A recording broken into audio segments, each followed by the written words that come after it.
살인사건은 왜 일요일에 자주 발생하는 것일까? 글쎄 정확한 통계 알 수 없지만 적어도 내 경우엔 그랬다. 일요일, 그것도 비번인 날에 자주 터진다. 집에서 쉬고 있다가 불려나가서 더 그런 느낌이 드는 건지도 모르겠다. 어쨌든 그 사건도 일요일에 터졌다. 아내와 함께 교회에 나가 지루한 설교를 듣고 있는데 삐삐가 왔다. 빌어먹을 과장이었다. 호출기에는 과장의 고유번호 3143과 살인사건 코드 01이 함께 찍혀 있었다. 과장은 그런 식으로 삐삐의 집단 호출 기능을 이용해 수사관들을 불러들인다. 강도는 02, 강간은 03, 그 외의 사건은 모두 04. 들어가 봐야겠어. 사건이야. 아내는 돌아보지 않았다. 찬송가가 시작되었고 모두들 한껏 엄숙한 표정으로 입을 모아 노래했다. 나는 아내의 어깨를 한번 잡아주고는 교회를 빠져나왔다. 아내와 나 사이에 예수라는 남자가 가로막고 서 있었다. 그때부터다. 아내의 몸에서 뭔가가 빠져나간 뒤의 일이다. 어쩔 수 없는 일이다. 예수라는 남자가 너무 매력적이기 때문이다. 그는 끊임없이 죄를 고백하게 만든다. 울고 웃게도 한다. 그건 내가 아내에게 해줄 수 없는 일이지. 게다가 예수는 내가 권총으로 위협할 수도 없는 자야. 물론 내가 총을 겨눈다고 오줌을 지리거나 하지도 않겠지만 교회 주차장은 10,000원이었다. 그곳에서 차를 빼내는 건 거의 불가능에 가까웠다. 경비원에게 5,000원을 집어주자 그가 핸드브레이크가 풀린 차들을 이리저리 밀어 길을 내주었다. 그 비좁은 길을 고기하듯 빠져나와 90도로 절하는 경비를 뒤로 한 채 달렸다. 경광등을 올려달고 엑셀 내다 밟았다. 현장 상황이 급한 건 아니었다. 사람이야 이미 죽지 않았는가? 급한 일은 따로 있었다. 살인사건이 발생하면 보고서만 수십 장을 날려야 한다. 우선 시체를 검안하고 간단한 증거를 수집한 후에 재빨리 서로 돌아와 상황실로 속보를 내야 한다. 검찰에도 보내야 하고 국과수로 협조 의뢰도 해야 되고. 여하튼 피곤한 일이야. 그저 한 명만 죽어있기를 바랄 뿐이다. 사람이 2명이면 보고서도 2배가 되니까. 과장은 사우나라도 하다 왔는지 얼굴이 벌겋게 상기돼 있다. 비번인데 불러내서 미안하다는 의례적 인사 따위는 서로 잊은 지 오래. 빨리 왔네. 현장엔 저 형사가 나가 있는데 살인사건 처음이잖아. 자네 오는 대로 보낸다고 했으니까 우선 현장 나가봐. 별건 아닌 것 같더군.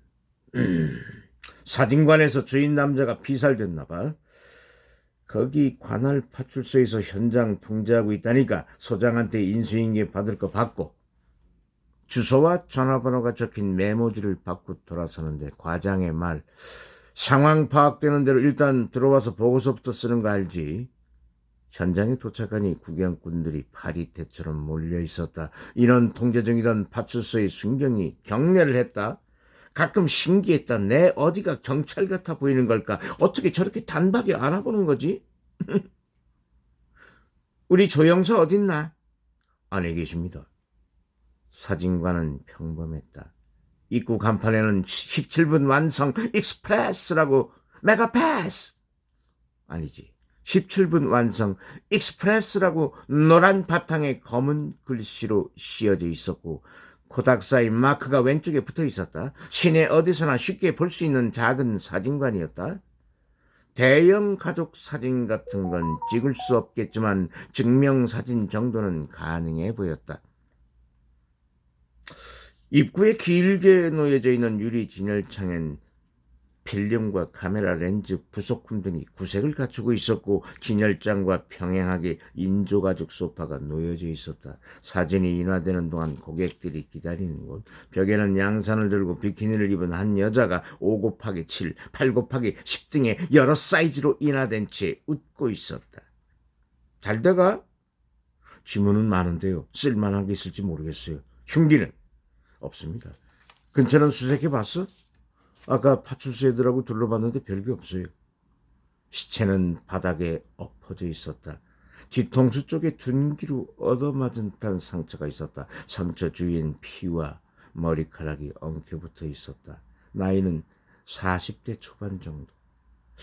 둔기는 들고 가는 일이 별로 없는데 나는 중얼거리며 주위를 살폈다. 둔기가 될 만한 물건은 없었다. 굳이 있다면 카메라 정도. 그러나 피 묻은 카메라는 없었다. 의자가 두 개쯤 쓰러져 있었고 피살자가 저항한 흔적이 약간 남아 있었다. 한쪽 구석을 손가락으로 가리켰다. 조 형사가 가리킨 그 여자는 잔뜩 웅크린 채 간이 의자에 앉아 있었다. 저 여자가 피살자 부인이랍니다. 뭐 좀 물어봤어? 아니요. 그럴 짬이 없었습니다. 아주머니, 저 좀 봅시다. 여자는 아주머니라고 부르기엔 젊었다. 갓 30대가 되었거나 많이 봐야 30대 중반쯤이었다. 파마기가 없는 단발머리에 곱상한 외모였다. 치정인가? 어떻게 된 겁니까? 여자는 부들부들 떨고 있었다. 모르겠어요. 시장 갔다 와 보니까. 들어왔을 때 저렇게 엎어져 있었다는 거예요? 예. 아줌마, 거짓말하면 큰일 나요. 내 말 알아요? 무슨 뜻인지. 아줌마 시장 갔다 온 거 본 사람이 있어요? 여자는 고개를 저었다. 그럼 아줌마 말을 어떻게 믿어요? 뭐 시장에서 물건 사고 뭐 받은 그 영수증 같은 거 없어요? 여자는 절망적인 표정으로 고개를 저었다. 좋아요. 그럼 들어왔을 때 뭐 이상한 낌새 없었어요? 누군가 여기서 나왔다든가 뭐 그런 거요. 여자는 입을 꾹 다물고 말하지 않았다. 뭔가 깊이 생각하는 낌새였다. 옆으로 다가온 조 형사가 책상을 내리치며 큰 소리로 욱박질렀다. 이 아줌마가 바쁜 사람 붙잡고 장난하나? 아무거나 본 거 있으면 다 얘기해요. 들어왔을 때 이게 있었어요. 이게 어쨌다는 거예요. 여자는 박스를 가리켰다. 원래 여기 있어야 하는 건데 이렇게 밖에 나와 있었다는 거예요. 그러니까 이 사진 맡긴 사람이 왔다 간 거죠. 들어오면서 이상하다 했어요. 사진 꺼내놨으면 맡긴 사람이 온 거고 그럼 그 사람이 돈 내고 가져갔을 텐데 그냥 덩그러니 있는 거예요. 그래서 그걸 물어보려고 안에 들어갔더니 그 이가 저렇게.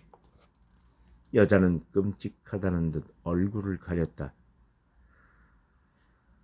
아주머니, 어쨌든 최초 목격자니까 일단 서까지 가셔야 되겠네요. 자, 감식팀 일 다 끝났으면 앰뷸런스 불러서 시체 싣고 현장 폐쇄하고 출발합시다. 조 형사, 현장 사진 다 박았지?